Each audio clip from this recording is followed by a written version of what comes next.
Finland has taken the lead in the Golden Slipper. John Massara, the owner, told David Hayes, I'm going to give you the best 2-year-old filly in Australia when he gave her this one.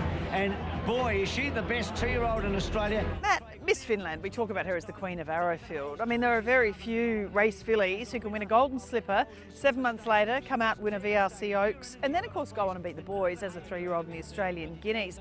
She was one of a kind as a racehorse, and she's been just a beautiful broodmare here, hasn't she? A long dynasty, and hopefully it will continue that way for many years to come. And it's the fantastic thing about these broodmares with such a depth of pedigree.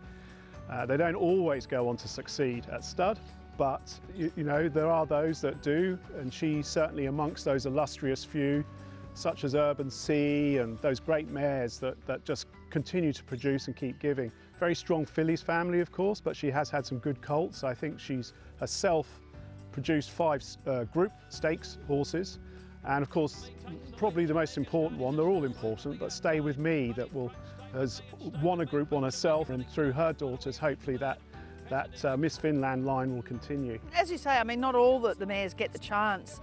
You know, they only have a foal a year. Some years they don't have a foal. They can be sent to the stallions that don't work for them, or the horse has to come out to basically be an Olympic athlete to be a Group 1 winner. Very hard when they get those small chances compared to the stallions. But as you say, I mean, Stay With Me, 1,000 guineas. Her foal, Waltz On By, the filly, a dual stakes winner. Divana was 3rd in a Skyline. Then you get Earth Angel, as you mentioned. Pleasuring first, Earth Angel second. She's thrown Chill the Krug, a stakes performer. Bucharest, who was the Deep Impact we filmed as a gorgeous foal here at Arrowfield.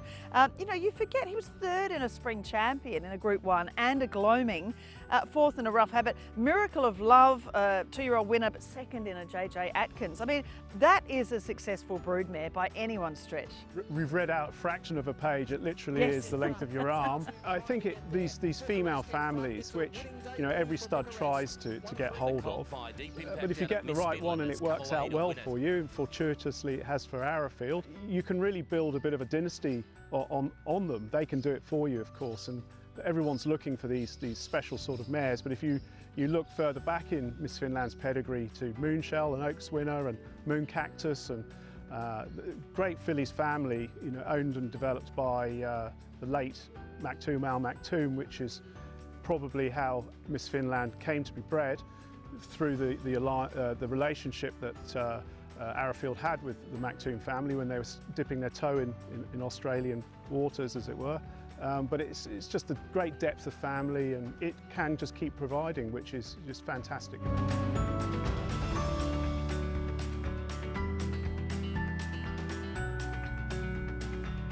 She's always been a special horse to all of us at Arrowfield, but obviously I was at the yearling sales when she was a yearling. I got to go there. I was there Slipper Day when she won the Slipper, which was an amazing day, obviously. Her first start as a 3-year-old, she won the day my daughter was born. So my wife has a real affinity with her. She used to help look after her when she worked here, so she always asks, where is she? She likes to go around the farm and visit her.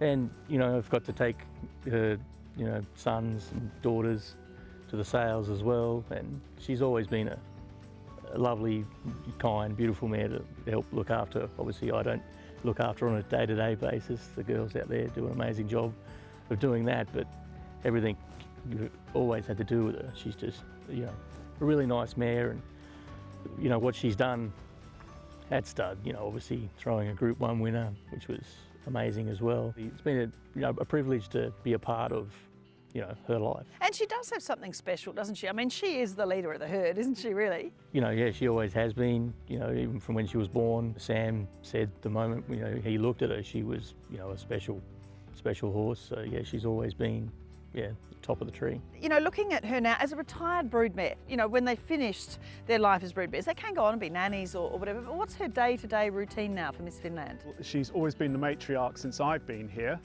And I'm sure my predecessors, when they managed her, would tell you the same thing. She has that presence, and she's a very special mare. So her daily routine is that she'll be always cared for here at Arrowfield, and she will end up being a nanny. She'll have a job where she'll take care of weanlings, fillies, she'll have a safe place and we'll take care of her. Kath Stockdale, who manages one of our areas, she takes care of the nannies. Get best treatment arguably of all the horses. They're left wanting for nothing. Kath takes care of them very carefully and diligently. But she'll certainly have a place here, and you know, although we say she's retired, she still very much sees herself as a matriarch. She has that presence where she's always looking off into the distance like a lot of the good mares do, you know, almost giving the impression that she's just tolerating your company being by you. That regal sort of look, as a lot of these good race mares do. You know, she's a character, very much an important part of the Arrowfield team. You know, even though she's retired, you know, just having her around is just marvellous, as it is having all of these great horses around us. She means a lot to the whole of Arrowfield, doesn't she? Yeah, she's part of the family. She literally is just part of the Arrowfield family.